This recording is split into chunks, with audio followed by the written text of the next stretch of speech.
Hello students, welcome back to my YouTube channel study with Faisal. तो कैसे हैं आप सभी और कैसे चल रही है आप सभी की एग्ज़ाम की प्रिपरेशन। उम्मीद करता हूं आप सभी अच्छे होंगे और अपनी प्रिपरेशन भी बहुत ही अच्छे से कर रहे होंगे। स्टूडेंट्स, जैसे कि आप सभी जानते हैं, इस चैनल पर हम पढ़ते हैं 10th क्लास के लिए मैथमेटिक्स।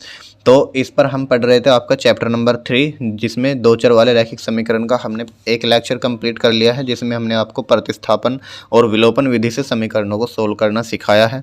तो आज की जो लेक्चर 2 होने वाला है, इसमें हम इसके आगे के प्रश्नों को हल करेंगे, जिसमें आपसे सीधा सीधा हिंदी के प्रश्न पूछे जाते हैं। मतलब हिंदी देगा और उसमें इक्वेशन आपको बनानी होती है, उसके बाद सोल्व करनी होती है।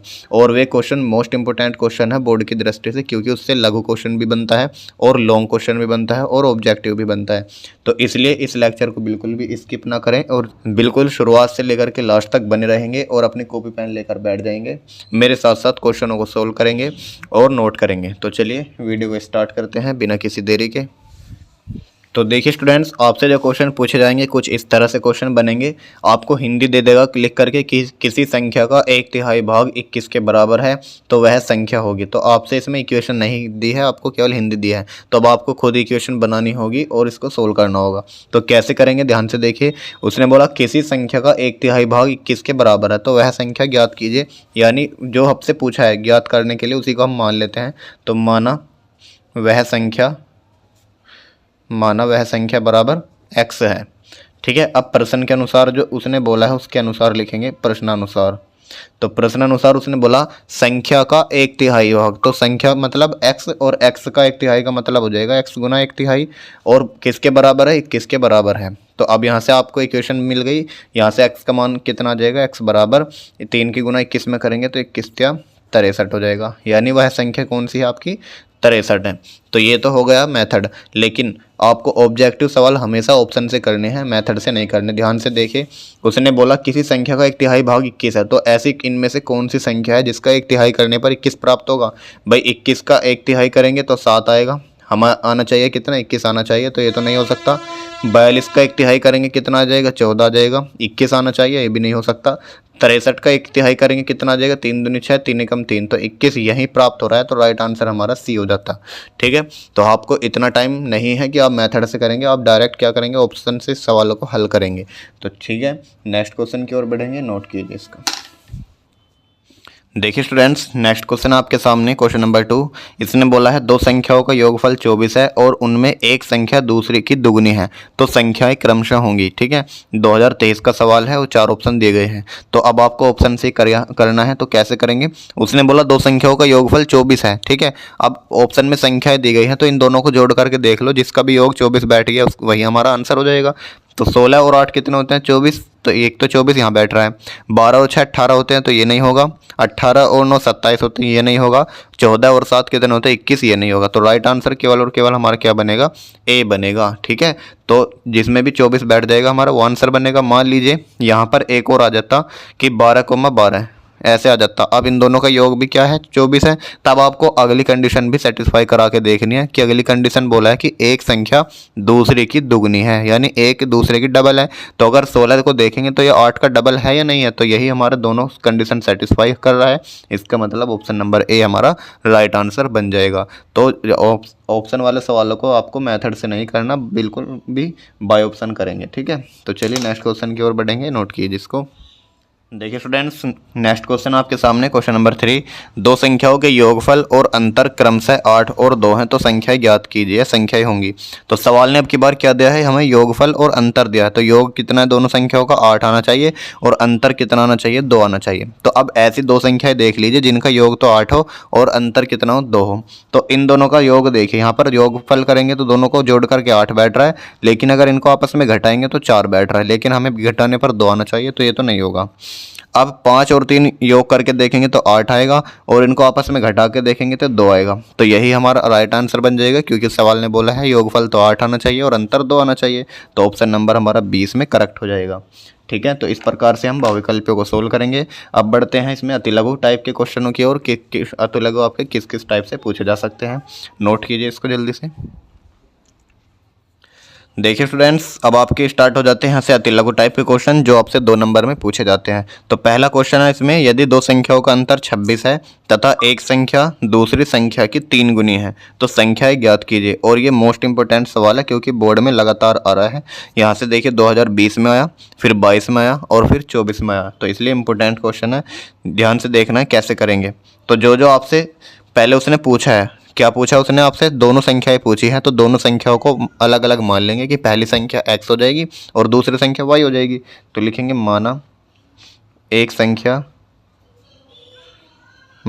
संख्या बराबर x और दूसरी संख्या बराबर y। ठीक है, ये हमने संख्या मान ली। अब जो सवाल ने बोला है उसके अनुसार लिखिए, तो लिखेंगे प्रश्न अनुसार या प्रश्नानुसार। तो सवाल ने हमसे बोला यदि दो संख्याओं का अंतर 26 है, इन दोनों का अंतर का मतलब हो जाएगा कि बड़ी में से छोटी घटा दो। मान लीजिए बड़ी संख्या हमारी x, ठीक है, और इसमें से इसको घटाकर 26 आना चाहिए। इक्वेशन नंबर 1 बन गई।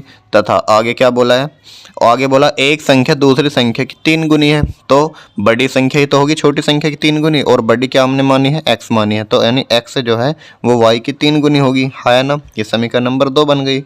अब ध्यान से देखिए, या तो आप इसको 3y को इधर लेकर के यहाँ पर विलोपन विधि लगा सकते हैं, या x का मान डायरेक्ट से 3y इसमें पुट करके प्रतिस्थापन विधि लगा सकते हैं। दोनों समीकरणों को बस आपको सोल्व करना है, कैसे भी आप कर सकते हैं, मर्जी आपकी है। तो हम क्या करेंगे, यहाँ पर प्रतिस्थापन विधि लगाएंगे, x का मान 3y यहाँ से इसमें रख देंगे समीकरण 1 में। तो लिखेंगे यह मान समीकरण 1 में रखने पर, तो जब समीकरण 1 में रखेंगे तो x के स्थान पर कितना आ जाएगा, 3y आ जाएगा। तो लिखेंगे 3y और माइनस के y पहले से ही है, बराबर में आ गया 26। 3y में से एक y जाएगा तो बचेंगे 2y बराबर में 26। ये 2 से 26 कट जाएगा कितनी बार, 13 बार, यानी y का मान कितना आ गया, 13 आ गया। अब y का मान उठा करके या तो 1 में रख दो या 2 में रख दो। तो लिखेंगे y का मान समीकरण 2 में रखने पर, ठीक है, जब समीकरण 2 में रखेंगे तो कितना आ जाएगा, x बराबर 3 इंटू वाई है, तो y का मान है 13, तो यहाँ पर आ जाएगा 13, तो x का मान आ जाएगा 39। ठीक है, और यही हमारी क्या हो जाएंगी, संख्याएं। तो लिखेंगे अतः पहली संख्या बराबर 39, क्योंकि पहली संख्या क्या मानी थी हमने, x, और x का मान आया 39। अतः दूसरी संख्या बराबर y मानी थी ना, तो y का मान है 13। तो ये आपका जो है राइट आंसर बन जाएंगे। यहाँ पर इस प्रकार से क्वेश्चन सोल्व हो जाएगा। चलिए नेक्स्ट क्वेश्चन की ओर बढ़ेंगे, नोट कीजिए इसको। देखिए स्टूडेंट्स, क्वेश्चन नंबर 5 है आपके सामने और वेरी वेरी मोस्ट इंपोर्टेंट है, बोर्ड का फेवरेट सवाल है, 2 अंकों वाला। आपसे एक डायरेक्ट पूछा जाएगा 2 अंकों की एक संख्या, ऐसे करके देगा हमेशा, शुरुआत में क्या देगा, 2 अंकों की एक संख्या। तो सबसे पहले इसको मानना है आपको 2 अंकों की संख्या क्या होती है, इसलिए मोस्ट इंपोर्टेंट है। तो ध्यान से देखिए, क्वेश्चन है 2 अंकों की एक संख्या के अंकों का योग 9 है, इस संख्या का 9 गुना संख्या के अंकों को पलटने से बनी संख्या का 2 गुना है, वह संख्या ज्ञात कीजिए। वह संख्या का मतलब क्या है कि जो 2 अंकों की संख्या है उसे ज्ञात करना है। तो सबसे पहले जो इसमें मानते हैं उसको देखिए सॉल्यूशन। 2 अंकों की संख्या क्या होती है स्टूडेंट्स, अगर मैं आपसे पूछूं तो आप कहोगे सर 10 से लेकर के 99 तक की संख्याएं 2 अंकों की संख्या ही होती है, क्योंकि 10 से छोटी तो 9 आ जाएगी, वो 1 अंक की हो जाएगी, और 99 से बड़ी आ जाएगी 100, वो 3 अंकों की बन जाएगी। तो हमारी जो 2 अंकों की संख्याएं हैं वे होती है हमारी 10 से लेकर 99। तो अगर मैं आपसे पूछूं 10 के बाद की जो संख्या आएंगी, जैसे 11 हो जाएगी, 12 हो जाएगी, 13 हो जाएगी, ये किस किस से मिलकर बनी है, तो आप जब पहाड़े पढ़ते हो तो कैसे लिखोगे इसको, 10 की दाई 1 इकाई, 10 और 1 11, और 10 की दाई 2 इकाई, 10 और 2 12, और इसको लिखोगे 10 की दाई 3 इकाई, 10 और 3 13। इसका मतलब हम 13 को क्या लिख सकते हैं कि 10 की तो दाई है ना, 10 की दाई कितनी बार, 1 बार, है ना, और इकाई कितनी है इसमें 3, तो 10 और 3 कितने हो जाएंगे फिर 13। तो हम इसको इस प्रकार से लिख सकते हैं, है ना। और कोई भी 2 अंकों की संख्या ले लो, जैसे 63 ले ली, तो इसमें क्या लिखोगे, 10 की तो दाई है कितनी बार, 6 बार, क्योंकि 10 छिक्का 60 और प्लस के 3, ये हो जाएगी आपकी 63। ठीक है, और भी कोई भी नंबर ले सकते हो 2 अंकों का, जैसे 98 आ गया, तो इसको क्या लिखेंगे, 10 की तो दाई यानी 9 बार गुना और प्लस के 8।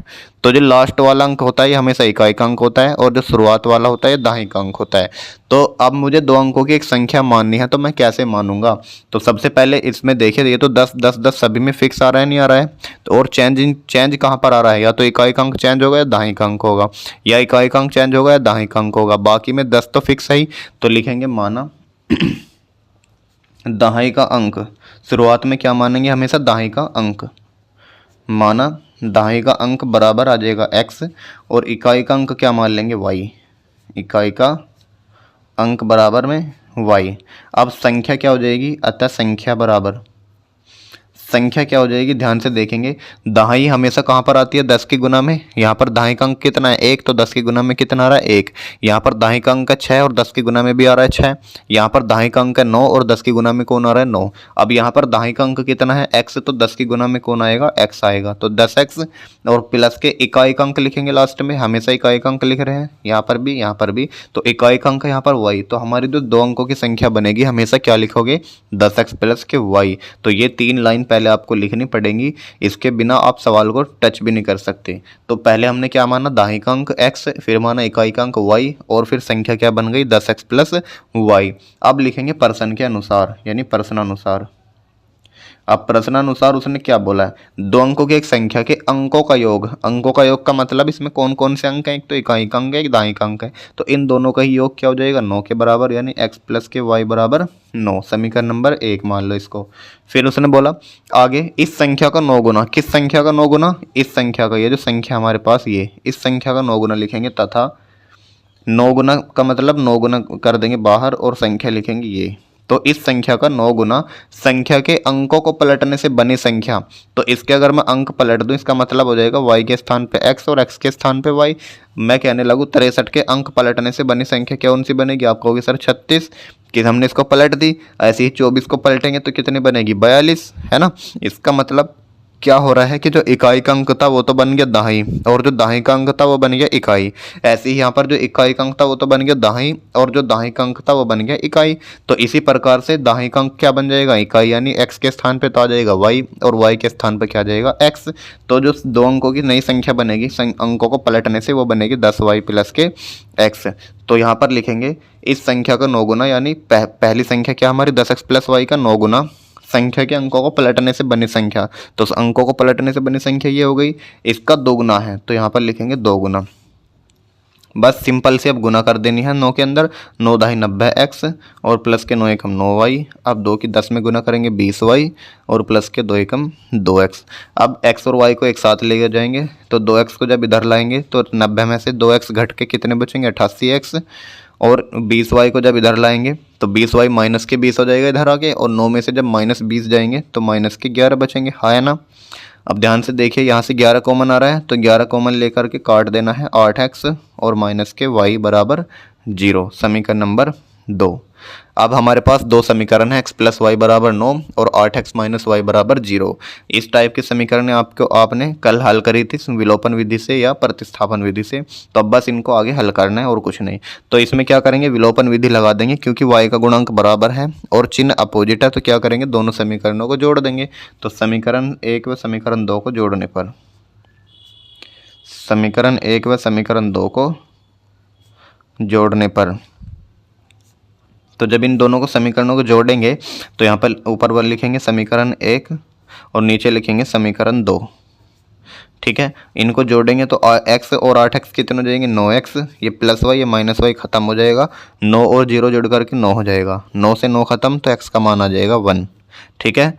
अब जब x का मान आ गया तो x का मान या चाहे समीकरण 1 में रख दो चाहे समीकरण 2 में रख दो, तो लिखेंगे x का मान समीकरण 1 में रखने पर, 1 में रखने पर, तो x की जगह 1 रखेंगे यहाँ पर, 1 प्लस के y बराबर 9, तो y का मान आ जाएगा यहाँ से 8। तो हमारे पास x का मान भी आ गया और y का मान भी आ गया। अब हमने शुरुआत में माना क्या था, x को माना था हमने दाहिने का अंक और y को माना था हमने इकाई का अंक, तो लिखेंगे अतः दाहिने का अंक बराबर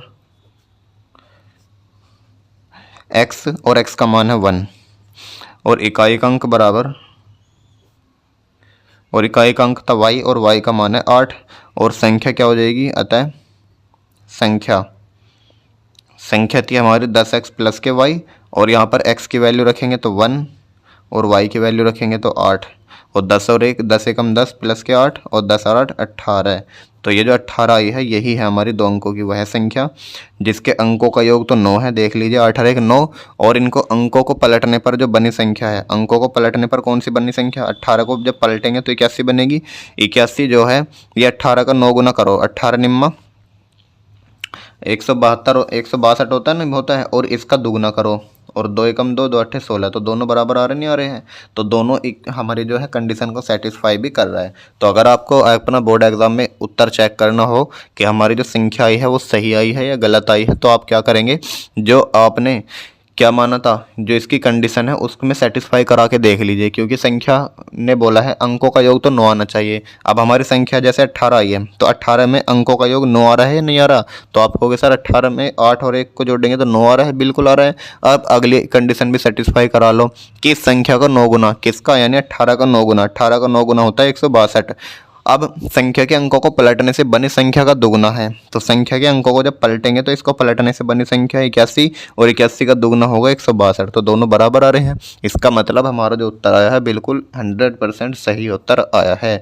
तो इस टाइप से आपसे सवाल पूछा जाता है, और वेरी वेरी मोस्ट इंपॉर्टेंट सवाल है, क्योंकि इस टाइप के बहुत सारे सवाल बनते हैं। अब एक सवाल मैं आपको दूंगा करने के लिए, उसको खुद से करिएगा, नोट कीजिए फटाक से जल्दी। देखिए स्टूडेंट्स, सेम इसी टाइप का क्वेश्चन है, क्वेश्चन नंबर 5 आपको ये खुद से करना है, ठीक है। इसने बोला 2 अंकों के से बनी किसी संख्या के अंकों का योग 9 है। यदि संख्या के अंक उलट दिए जाएं यानी पलट दिए जाएं तो नई बनने वाली संख्या मूल संख्या से 27 अधिक होगी, तो वह संख्या ज्ञात करनी है। और ये 2022, 23, 24 ये 3 साल से लगातार आ रहा है, इसलिए इंपॉर्टेंट क्वेश्चन है, ठीक है। और इसको खुद से करना, आंसर आना चाहिए आपका 36, ठीक है। चलिए नेक्स्ट क्वेश्चन की ओर बढ़ते हैं, नोट कीजिए इसको। देखिए स्टूडेंट्स, अब आपके लघु क्वेश्चन शुरू हो जाते हैं जो आपसे 4 नंबर के पूछे जाते हैं। इसमें आपका पहला क्वेश्चन है, एक भिन्न 1/3 हो जाती है जब उसके अंश से 1 घटाया जाता है, और वह 1/4 हो जाती है जब हर में 8 जोड़ दिया जाता है, तो वह भिन्न ज्ञात कीजिए। और very very most important question है ये वाला भी, तो भिन्न वाले सवाल को भी आप अच्छे से करके जाना, एक क्वेश्चन जरूर मिलेगा। 2019 में पूछा, 21 में पूछा, 23 में पूछा, और एनसीईआरटी में भी है, एनसीईआरटी के खासकर से करके जानी है, ठीक है। तो देखिए बहुत ही आसान तरीके से मैं समझाऊंगा आपको कैसे करना है। सबसे पहले उसने बोला है वह भिन्न ज्ञात कीजिए, जो आपसे पूछे कि क्या ज्ञात करना है उसी को मान लो। उसने पूछा भिन्न ज्ञात कीजिए, तो भिन्न को मान लेंगे, तो माना भिन्न।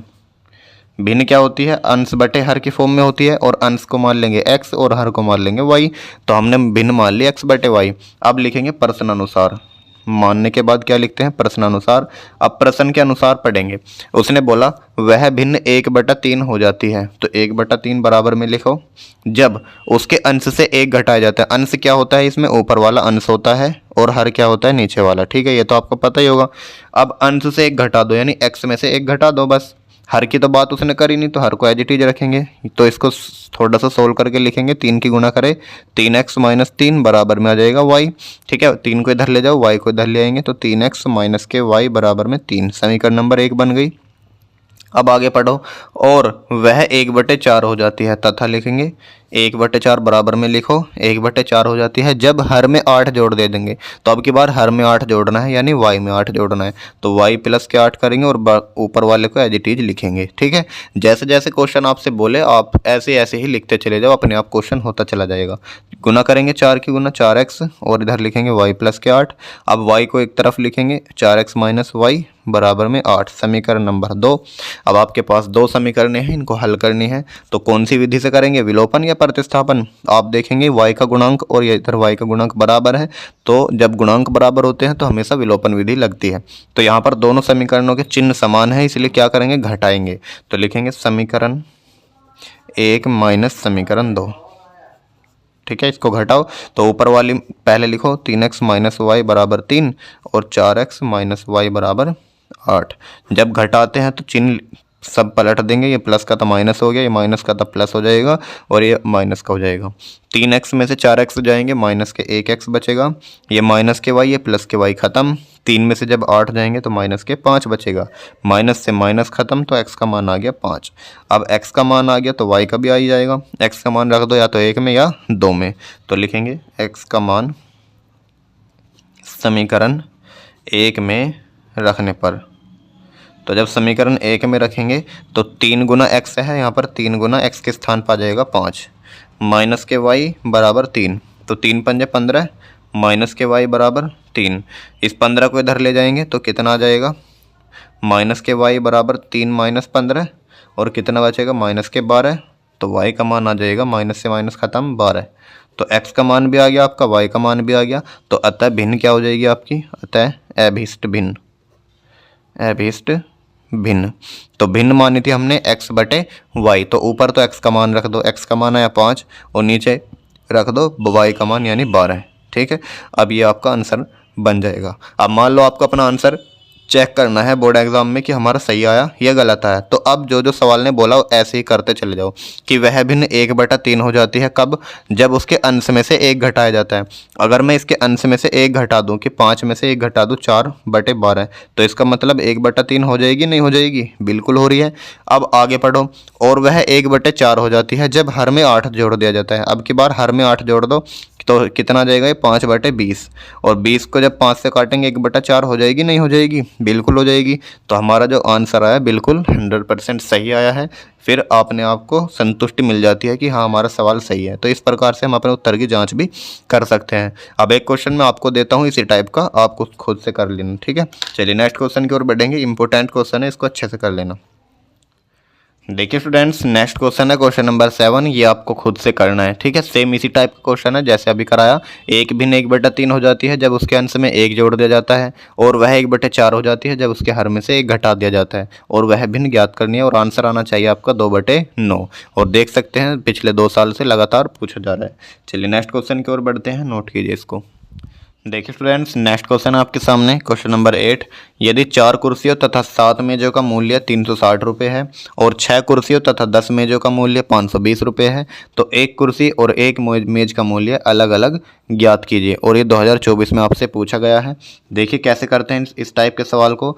जो आपसे पूछा है उसी को मान लेंगे। तो उसने पूछा एक कुर्सी और एक मेज का मूल्य ज्ञात करना है, तो माना एक कुर्सी का मूल्य बराबर, एक कुर्सी का मूल्य बराबर x रुपये मान लेते हैं, और एक मेज का मूल्य बराबर y रुपये मान लेते हैं। ठीक है, इस टाइप से हमने मान लिया। अब प्रश्न के अनुसार लिखेंगे जो उसने बोला है, प्रश्नानुसार। तो प्रश्न के अनुसार बोला 4 कुर्सियों और 7 मेजों का जो कुल मूल्य है 360 रुपये।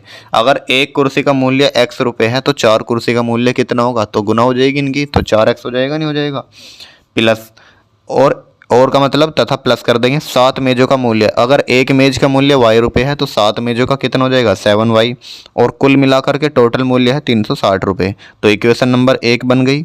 इसी प्रकार आगे बढ़ेंगे। तथा 6 कुर्सियों तथा 10 मेजों का मूल्य, तो जहाँ पर कुर्सी है वहाँ पर लगा दो x, तो 6x और प्लस 10 मेज का मतलब हो जाएगा 10y, और बराबर में आ जाएगा 520। अब देखिए इसको थोड़ा सा सोल्व कर लेंगे। दो सब में से दो कॉमन आ रहा है, तो 2 × 6 2 × 5 10, और 2 से काटेंगे 26 दूनी 52 0। तो यह जाएगा 3x प्लस के 5y बराबर में 260। समीकरण नंबर 2। अब ये आपके सामने 2 समीकरण हैं, इसको सोल्व करना चाहे विलोपन से चाहे प्रतिस्थापन से।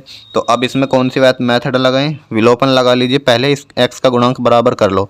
तो इधर गुणांक बराबर करने के लिए इधर तो 3 से गुना कर देंगे और इधर 4 से कर देंगे। तो लिखेंगे समीकरण 1 में 3 से व समीकरण 2 में 4 से गुना करने पर, 4 से गुना करने पर। ठीक है, तो 3 से गुना करो पूरी इक्वेशन में। 3 चौके 12x प्लस 3 7 21y बराबर 3 0 0 3 6 18, बचा कितना 1 और 3 3 9 1 10, 1080 हो गया। इधर 4 से गुना करो, 4 3 12x और प्लस के 4 5 20y और बराबर में 4 0 0 4 6 24 हासिल 2 4 दूनी 8 2 10, ये हो गया 1040। अब ये समीकरण देखिए क्या करेंगे, इनको जोड़ें या घटाएं। भाई दोनों में समान चिन्ह है तो घटा देंगे। जब घटाएंगे तो यहाँ पर घटा का निशान लगाओ। 12 से 12 गया, 21 में से 20 गए, 1 बचा y, और 1080 में से 1040 गए तो बचा 40। यानी जो y का मान है वो तो 40 आ गया। अब y का मान ठा करके या तो 1 में रख दो या 2 में रख दो। तो लिखेंगे y का मान समीकरण 1 में रखने पर, तो जब समीकरण 1 में रखेंगे कितना है, समीकरण 1 4x प्लस 7y, y की वैल्यू है 40 और बराबर में 360। 7 चौक कितना जाएगा 28 और यह जाएगा 4x प्लस के बराबर में 360। ठीक है, यहाँ से 280 को इधर घटाएंगे तो 4x का मान कितना आ जाएगा, 360 में से 280 घटाओ, 0 में से 0 गए 0, 16 में से 8 गए बचेंगे 8, 4 से 80 को काटेंगे तो x का मान कितना आ जाएगा 20। तो x का मान मतलब हो जाएगा एक कुर्सी का मूल्य और y का मतलब हो जाएगा एक मेज का मूल्य। तो लिखेंगे अतः एक कुर्सी का मूल्य बराबर 20 रुपया और एक मेज का मूल्य बराबर 40 रुपये। ठीक है, तो इस टाइप से हम क्वेश्चनों को सोल्व कर रहे होंगे। ये हो जाएगा आपका इस क्वेश्चन का राइट आंसर। नेक्स्ट क्वेश्चन की ओर बढ़ेंगे, नोट कीजिए इसको। देखिए स्टूडेंट्स, नेक्स्ट क्वेश्चन आपके सामने क्वेश्चन नंबर 9। दो व्यक्तियों की आय का अनुपात 9:7 है तथा उनके खर्चों का अनुपात 4:3 है। यदि इनमें से प्रत्येक व्यक्ति प्रति माह 2000 रुपये बचा लेता है तो उनकी मासिक आय ज्ञात कीजिए। देखिए यहाँ पर दो आदमी हैं, उनकी आय यानी जो वे कमा रहे हैं उनके जो इनकम है वो 9:7 के अनुपात में है। इसका मतलब ये अनुपात दिया है, उनकी पूरी आय नहीं है। इसका मतलब क्या हो जाएगा, मान लीजिए अगर एक आदमी 90,000 रुपये कमा रहा है तो दूसरा आदमी 70,000 रुपये कमा रहा है। अगर एक आदमी 9,000 कमा रहा है तो ये 7,000 कमा रहा है। अगर ये 900 कमा रहा है तो ये 700 कमा रहा है। यानी इनका जो रेशियो है, अनुपात है, वो 9:7 का है। ठीक है, इसी प्रकार उनके खर्चों का अनुपात है 4:3। यानी अगर एक आदमी 4,000 रुपये खर्च कर रहा है तो दूसरा 3,000 खर्च कर रहा है। अगर ये 40,000 खर्च कर रहा है तो ये 30,000 खर्च कर रहा है। यानी ये अनुपात है, ना कि इनमें पूरी वैल्यू। और आगे बोला यदि इनमें से प्रत्येक व्यक्ति प्रति माह 2,000 रुपये बचा भी लेता है, यानी हर महीने हर एक आदमी दोनों में से 2,000 रुपये अपने बचा लेता है, तो बताओ उनकी मासिक आय यानी जो उनके इनकम है वो कितनी होगी। तो ध्यान से देखिए, जब भी अनुपात वाले सवाल होते हैं तो उनमें क्या चिपका देते हैं, एक वेरिएबल, या तो x या y। तो लिखेंगे सॉल्यूशन, तो लिखेंगे माना पहले व्यक्ति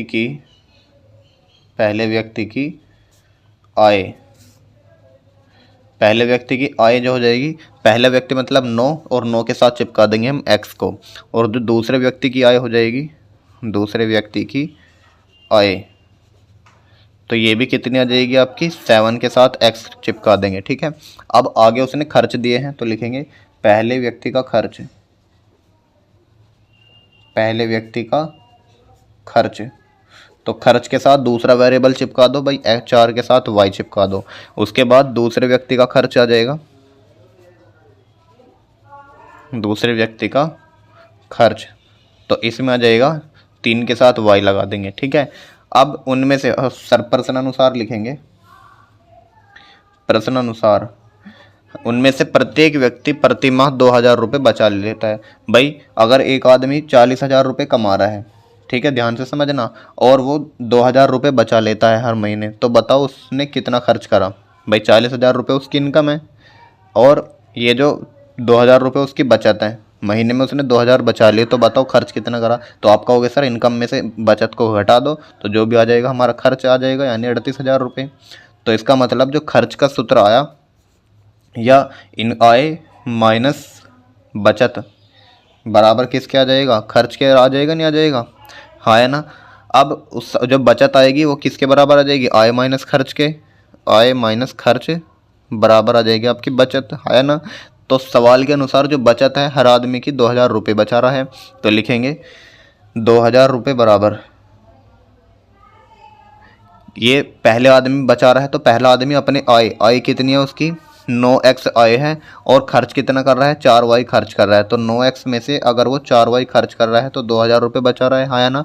तो पलट के लिख दो इसको, 9x माइनस के 4y बराबर 2,000, समीकरण नंबर 1। अब दूसरा आदमी जो है 7x कमा रहा है और 3y खर्च कर रहा है, यानी 7x में से अगर वो 3y खर्च कर रहा है तो बचा कितना रहा है, वो भी 2,000 ही बचा रहा है। सवाल के अकॉर्डिंग दोनों 2,000 ही बचा रहे हैं, नहीं, तो ये हो जाएगी समीकरण नंबर 2। तो अब दोनों समीकरणों को आपको बस सोल्व करना है। ठीक है, तो कैसे सोल्व करेंगे, यहाँ पर x का गुणांक है 9 और इधर x का गुणांक है 7, तो दोनों को बराबर बना लो। तो इधर तो हो जाएगी 7 से गुना और इधर हो जाएगी 9 से गुना। ठीक है, तो लिखेंगे समीकरण 1 में 7 से व समीकरण 2 में 9 से गुना करने पर। ठीक है, तो जब समीकरण 1 में 7 से गुना करेंगे ये हो जाएगा 7 9 63x और ये बन जाएगा 7 चौक 28y और ये हो जाएगा 7 दूनी 14,000 रुपये। ऐसे ही समीकरण 2 में जब 9 से गुना करेंगे ये बनेगा 9 7 63x और 9 27y और ये बनेगा 9 दूनी 18,000। अब क्या करेंगे, दोनों के समान चिन्ह है तो घटा देंगे, यहाँ पर घटा का निशान लगाएंगे। तो 63 में से 63 गए खत्म, -28 में से प्लस के 27 जाएंगे, माइनस के 1 बचेगा। 14,000 में से 18,000 जाएंगे, माइनस के 4,000 बचेगा। तो y का मान कितना आ जाएगा, यहाँ से 4,000 रुपये आ जाएगा, नहीं आ जाएगा, बिल्कुल आ जाएगा। अब y का मान 4,000 आ गया तो समीकरण 1 या 2 में किसी में भी पुट रख देंगे मान। तो y का मान समीकरण 1 में रखने पर, ठीक है, जब समीकरण 1 में रखेंगे y का मान तो आ जाएगा 9x माइनस 4 गुना 4,000 और बराबर में 2,000। तो 4 चौके 16,000 हो जाएगा, माइनस के और बराबर में 2,000। जब 16,000 को 2,000 में ऐड करेंगे कितना हो जाएगा, 18,000 है ना। और 9 से जब 18,000 को काटेंगे तो आ जाएगा 2,000 रुपये। तो इसका मतलब क्या हो जाएगा, उसने बोला हमसे प्रत्येक आदमी की मासिक आय ज्ञात करो। तो पहले आदमी की आय कितनी है, तो लिखेंगे आता है पहले आदमी या व्यक्ति की आय। तो पहले व्यक्ति की आय हो जाएगी यहाँ पर 9x और x का मतलब है 2,000, तो 9 दूनी 18,000 हो जाएगा, है ना। और दूसरे व्यक्ति की आय बराबर दूसरे व्यक्ति की आय। तो दूसरे व्यक्ति की आय कितनी मानी थी हमने, 7x और x का मान है 2,000, तो 7 दूनी हो जाएगा 14,000 रुपये। तो ये हो जाएगा इस क्वेश्चन का राइट आंसर। और मोस्ट इम्पोर्टेंट क्वेश्चन है, 2023 में आपसे पूछा गया है, पहली बार ऐसा सवाल अलग सा सवाल बना है, ठीक है। तो 6 नंबर में पूछा जाएगा, नोट कर लीजिए, इसकी प्रैक्टिस कर लेना। नेक्स्ट क्वेश्चन की ओर बढ़ेंगे जल्दी से।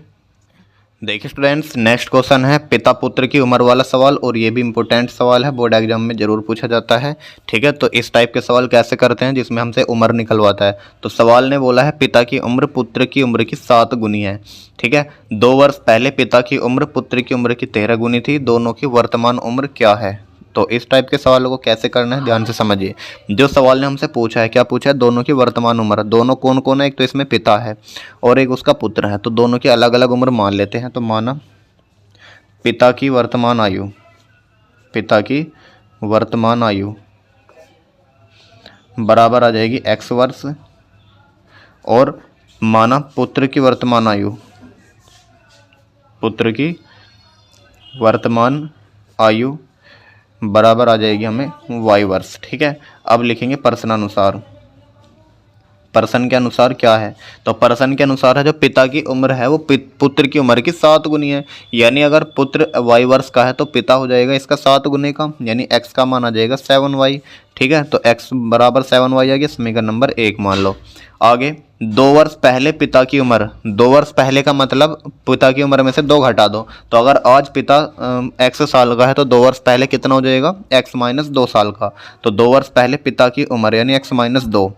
आगे बढ़ो, पुत्र की उम्र की 13 गुनी थी, 13 गुनी थी किसकी उम्र की, पुत्र की उम्र की। भाई अगर 2 साल पहले हम पिता की उम्र देखें, मान लो अगर आज 40 साल का है पिता, ठीक है, और बेटा है आपका 30 किसका, चलो 10 साल का मान लो, तो 2 वर्ष पहले पिता हो जाएगा 38 साल का, और 2 वर्ष पहले ये भी तो 2 वर्ष पहले ही जाएगा, यानी 8 साल का, हाँ या ना। तो दोनों में से हमने 2-2 साल घटाया। तो इसी प्रकार अगर आज पिता की उम्र x साल है तो 2 वर्ष पहले पिता की उम्र हो जाएगी x माइनस 2 साल। तो पुत्र की उम्र भी तो y में से 2 घट जाएगी, तो पुत्र की हो जाएगी y माइनस 2। इसमें 13 की गुना करेंगे, 13 एकम 13y माइनस 13 दूनी 26। तो x माइनस 2, यहाँ से 13y को इधर ले कहेंगे, 2 को इधर ले जाएंगे, तो x माइनस के 13y बराबर माइनस के 26 प्लस के 2। तो x माइनस के 13y कितना आ जाएगा, माइनस के 24, समीकरण नंबर 2 मान लो। अब यहाँ पे x का मान 7y है, यहाँ पर x माइनस 13y बराबर माइनस 24। तो प्रतिस्थापन विधि लगाओ, x का मान उठा करके समीकरण 2 में रख दो। तो लिखेंगे x का मान समीकरण 1 से समीकरण 2 में रखने पर, समीकरण 2 में रखने पर। तो जब समीकरण 2 में रखेंगे तो x का मान है 7y, 7y लिख दो यहाँ पे, माइनस 13y बराबर माइनस 24। 13 में से 7 जाएंगे, माइनस के 6 बचेंगे बराबर माइनस के 24। माइनस से गए माइनस, 6 से गए 24 4 बार, तो y का मान आ जाएगा 4। जब y का मान 4 आ जाएगा तो y का मान समीकरण 1 में रख दो, y का मान समीकरण 1 में रखने पर, ठीक है। जब समीकरण 1 में रख देंगे तो कितना आ जाएगा, x बराबर 7y, y की वैल्यू है 4, तो x का मान आ जाएगा यहाँ पर 28। तो इसका मतलब क्या हो जाएगा, जो x का मान 28 है, x क्या माना था हमने, पिता की वर्तमान आयु, यानी पिता आज जो है 28 साल का है, तो लिखेंगे अतः पिता की वर्तमान आयु, जो पिता की वर्तमान आयु हो जाएगी आपके 28 वर्ष, और पुत्र की वर्तमान आयु, पुत्र की वर्तमान आयु, तो पुत्र कितना का माना था हमने, y का माना था, तो y है आपका 4 वर्ष। ठीक है, ये इस क्वेश्चन के आंसर बन जाएंगे। अगर आपको अपने आंसर चेक करना है तो हमारा सही है या गलत, तो कैसे करेंगे, जो जो सवाल ने बोला है ऐसे ऐसे इसको चेक करिए। जो पिता की उम्र है पुत्र की उम्र की 7 गुनी है, यानी जो पिता है आपका 28, ये पुत्र की 7 गुनी है या नहीं है, भाई 7 चौक 28 ही तो होता है, तो बिल्कुल आपका राइट आंसर बन जाएगा यहाँ से। और आगे बोला 2 वर्ष पहले जो पिता की उम्र थी, जो 2 वर्ष पहले पिता की उम्र हो जाएगी 26, और इसकी 2 वर्ष पहले हो जाएगी 2, तो ये जो 2 है ये 26 जो है 2 का 13 गुना है या नहीं है, तो बिल्कुल 13 गुना है। और यही तो सवाल ने बोला है कि पुत्र की उम्र की 13 गुनी थी, तो हमारा जो दोनों इक्वेशन सेटिस्फाई कर रहा है, इसका मतलब हमारा राइट आंसर बन जाएगा। चलिए नेक्स्ट क्वेश्चन की ओर बढ़ेंगे, नोट कीजिए इसको। देखिए स्टूडेंट्स, नेक्स्ट क्वेश्चन आपके सामने क्वेश्चन नंबर 11, और ये भी एक इम्पोर्टेंट क्वेश्चन है अपने आप में, धारा वाला। तो जब भी सवाल धारा वाला आता है तो इसका करने का मेथड कुछ अलग होता है, ध्यान से समझिएगा। सवाल ने बोला है ऋतु, एक लड़की ऋतु है, धारा के अनुकूल 2 घंटे में 50 किलोमीटर तैर सकती है, और धारा के प्रतिकूल 2 घंटे में 4 किलोमीटर तैर सकती है। तो इसका मतलब क्या है, पहले ये समझिए अनुकूल और प्रतिकूल। तो ध्यान से समझिए, मान लीजिए आप जो है स्विमिंग कर रहे हैं किसी भी एक तालाब में या फिर एक बम्बे में आप स्विमिंग कर रहे हैं, ठीक है, या इसमें स्विमिंग कर रहे हैं, ठीक है। अभी ये समझिए आप स्विमिंग कर रहे हैं, आपकी जो स्पीड है मान लीजिए 5 किलो या 15 किलोमीटर प्रति घंटा है, और जो पानी बह रहा है, पानी मान लीजिए इधर की ओर बह रहा है, और पानी की जो स्पीड है वो मान लीजिए 4 किलोमीटर या 5 किलोमीटर प्रति घंटा है, ठीक है। आपकी स्पीड कितनी है, 15 किलोमीटर प्रति घंटा, और जो पानी की स्पीड है वो है 5 किलोमीटर प्रति घंटा। अगर आपसे मैं बोलूँ कि आप धारा के साथ साथ तैरेंगे, ये मतलब उसी दिशा में तैरो जिधर की ओर पानी बह रहा है, तो आप बताइए जल्दी तैरोगे या धीमा तैरोगे, तो आप कहोगे सर हम तेज़ तैरेंगे, क्योंकि हमें धारा अपने साथ बहा के ले जा रही है। तो जो हमारी टोटल स्पीड हो जाएगी 5 और 15 यानी 20 किलोमीटर की स्पीड से हम तैरेंगे, ठीक है। जो हमारी स्पीड हो जाएगी वो कितनी हो जाएगी, 20 किलोमीटर प्रति घंटा। लेकिन अगर मैं आपसे बोलूँ अब की बार पानी जो है इधर की ओर आ रहा है ना, पानी कैसे बह रहा है, इधर की ओर बह रहा है, और आपको तैरना है धारा के विपरीत में, कि आप तैरना है इधर की ओर और पानी जा रहा है इधर की ओर।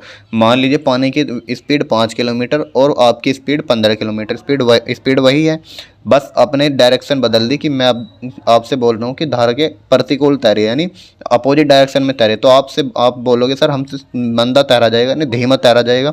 तो इसका मतलब जब आप धारा के प्रतिकूल तैरते हैं तब आप कितनी स्पीड से तैरते हैं, इन दोनों के अंतर से। तो 15 में से 5 जाएगा, 10 किलोमीटर की स्पीड हो जाएगी उस टाइम पे आपकी, जब आप धारा के प्रतिकूल तैरोगे। लेकिन अगर आप धारा के साथ साथ तैरोगे तब आपकी स्पीड देख लीजिए ज़्यादा हो जाएगी। तो ज़्यादा का मतलब है कि अगर आपकी स्पीड x है और धारा की स्पीड y है, तो धारा के जो अनुकूल स्पीड हो जाएगी, अनुकूल चाल, ये दोनों हमेशा जुड़ती हैं अनुकूल में x प्लस के y, और प्रतिकूल चाल में हमेशा क्या करोगे, घटाओगे प्रतिकूल चाल। और किस में से घटा रहे थे हम, 15 में से 5 घटाए, 15 किसकी चाल थी, आदमी की, तो आदमी माना हमने x है, तो x में से y ही घटेगा। तो याद रखेंगे जब भी अनुकूल चाल निकालेंगे तो दोनों को जोड़ेंगे, और जब प्रतिकूल चाल निकालेंगे तो दोनों को घटाएंगे। बस इतना यहाँ पर लॉजिक था और कुछ नहीं है, बाकी सब सेम ही है। और एक चीज़ और, चाल बराबर क्या होता है, दूरी बटे समय, ये सूत्र आपको याद रखना है इसमें, और कुछ नहीं। अब सवाल के अनुसार उसने जो हमसे पूछा है, पहले देखिए उसने क्या पूछा है, इसकी स्थिर जल में तैरने की चाल, कि अगर पानी शांत हो तब वो किस स्पीड से तैर सकती है, और धारा की चाल ज्ञात कीजिए। तो दोनों चीज़ आपसे पूछ ली, जैसे यहाँ पर इसकी स्पीड थी 15 और इसकी स्पीड थी 5, तो हमसे बस यही पूछिए एक्स और वाई का मान। तो लिखेंगे माना स्थिर जल में ऋतु की चाल बराबर हो जाएगी x किलोमीटर प्रति घंटा, स्थिर का मतलब शांत जल में, और धारा की चाल मान लीजिए y किलोमीटर प्रति घंटा, धारा की चाल बराबर y किलोमीटर प्रति घंटा, ठीक है। अब जो समय है वो कितना लिया है, 2 घंटे में, ठीक है। 2 घंटे में 50 किलोमीटर तैरना है। तो लिखेंगे धारा के अनुकूल चाल बताइए पहले। अनुकूल, धारा के अनुकूल चाल, अनुकूल चाल कितनी हो जाएगी, x प्लस वाई किलोमीटर प्रति घंटा। अभी तो बताई थी कि अनुकूल में क्या करना है, दोनों को जोड़ना है। और धारा के प्रतिकूल अगर आपसे पूछूं, धारा के प्रतिकूल चाल, प्रतिकूल कितनी हो जाएगी, x माइनस वाई किलोमीटर प्रति घंटा। तो ये दोनों लाइन आपको लिखनी है, धारा के अनुकूल और धारा के प्रतिकूल। आप ध्यान से समझिए प्रश्न अनुसार। सवाल ने बोला है कि ऋतु धारा के अनुकूल 2 घंटे में 50 किलोमीटर तैर सकती है, ठीक है। धारा के अनुकूल चाल कितनी है उसकी, x प्लस वाई किलोमीटर प्रति घंटा, कि 1 घंटे में कितना तैरेगी, x प्लस वाई किलोमीटर। लेकिन यहाँ पर बोल रहा है 2 घंटे में 50 किलोमीटर तैर सकती है। तो लिखेंगे सबसे पहले चूँकि ये 2 घंटे में 50 किलोमीटर तैरने में ऋतु की चाल, ऋतु की चाल, तो 2 घंटे में 50 किलोमीटर तैरने में ऋतु की जो चाल हो जाएगी, चाल बराबर होता है दूरी बटे समय। अब दूरी कितनी है, 50 किलोमीटर, तो ऊपर लिखो 50 बटे समय, समय कितना है 2 घंटे, तो 2 से जब 50 को काटेंगे हो जाएगा 25 किलोमीटर प्रति घंटा, ठीक है। और जब 2 घंटे में 50 किलोमीटर चाल ऋतु है जो तैर रही है, वो कहाँ तैर रही है, धारा के अनुकूल, और ये अनुकूल आई है हमारी 25, और अनुकूल यहाँ पर थी हमारी x प्लस वाई, तो दोनों बराबर हो जाएंगी। तो इसका मतलब हो जाएगा x प्लस के y बराबर आ जाएगा आपके 25, समीकरण नंबर 1। अब लिखेंगे आगे, धारा के प्रतिकूल 2 घंटे में 4 किलोमीटर तैर सकती है। तो लिखें यहाँ पर सबसे पहले लिख लेना कि धारा के अनुकूल, धारा के अनुकूल है ना। अब आगे लिखो धारा के प्रतिकूल, धारा के प्रतिकूल, और 2 घंटे में 4 किलोमीटर जा रही है, 2 घंटे में 4 किलोमीटर तैरने में ऋतु की चाल, ऋतु की चाल, तो चाल बराबर हो जाएगा दूरी बटे समय, और दूरी कितनी है इसमें 4 किलोमीटर, और समय कितना है 2 घंटे, तो कितना आ जाएगा 2 किलोमीटर प्रति घंटा। और अनुकूल प्रतिकूल चाल कितनी मानी थी हमने, धारा की प्रतिकूल चाल थी x माइनस वाई, तो ये हो जाएगा x माइनस वाई बराबर 2। इसका मतलब x माइनस वाई बराबर 2, समीकरण नंबर 2। अभी आपके सामने 2 इक्वेशन है, एक x प्लस वाई बराबर 25 और एक x माइनस वाई बराबर 2। यहाँ से हल करके x और y का मान निकालना है, सिंपल। तो क्या करेंगे, विलोपन विधि लगा देंगे। तो लिखेंगे समीकरण 1 व 2 को जोड़ने पर, 2 को जोड़ने पर, तो जब दोनों समीकरणों को जोड़ेंगे तो y से तो y कट जाएगा, x और x हो जाएंगे 2x, और 25 और 2 हो जाएंगे 27, और 27 को जब x से काटेंगे, 2 से काटेंगे तो 13.5 आ जाएगा, है ना।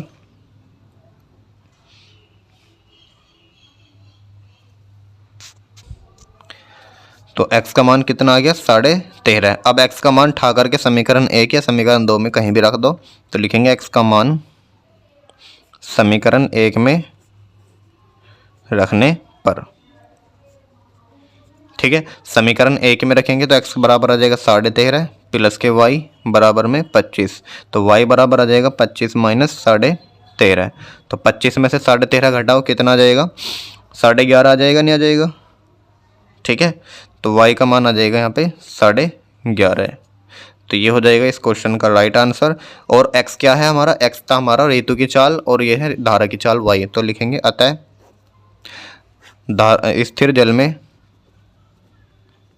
स्थिर जल में ऋतु की चाल, ऋतु की चाल बराबर x की वैल्यू है 13.5 किलोमीटर प्रति घंटा, और यहाँ पर लिखेंगे धारा की चाल, धारा की चाल बराबर y की वैल्यू है 11.5 किलोमीटर प्रति घंटा। तो ये इस क्वेश्चन का जो हो जाएगा राइट आंसर बन जाएगा। उम्मीद करता हूँ आप सभी को समझ में आया होगा। तो आज की क्लास में इतने ही सवाल करेंगे। इस चैप्टर से जितने क्वेश्चन बन सकते थे मैंने आपको करा दिए हैं। इनके अलावा आपको एक भी सवाल करने की ज़रूरत नहीं है, और जितने मैंने आपको होमवर्क में सवाल दिए हैं उनको ज़रूर से कर लीजिएगा। तो मिलते हैं नेक्स्ट टॉपिक के साथ, आपका चैप्टर नंबर 4 के साथ। तब तक के लिए पढ़ते रहिए, मुस्कुराते रहिए। इन जो पूरे सॉल्यूशन की PDF मिल जाएगी आपको नीचे डिस्क्रिप्शन बॉक्स में, वहाँ से डाउनलोड करके आराम से नोट कर लीजिएगा। चैनल पर नए हो तो चैनल को अभी सब्सक्राइब करके बेल आइकन को प्रेस कर लीजिए। चलिए मिलते हैं नेक्स्ट वीडियो में, तब तक के लिए जय हिंद, टाटा, बाय बाय।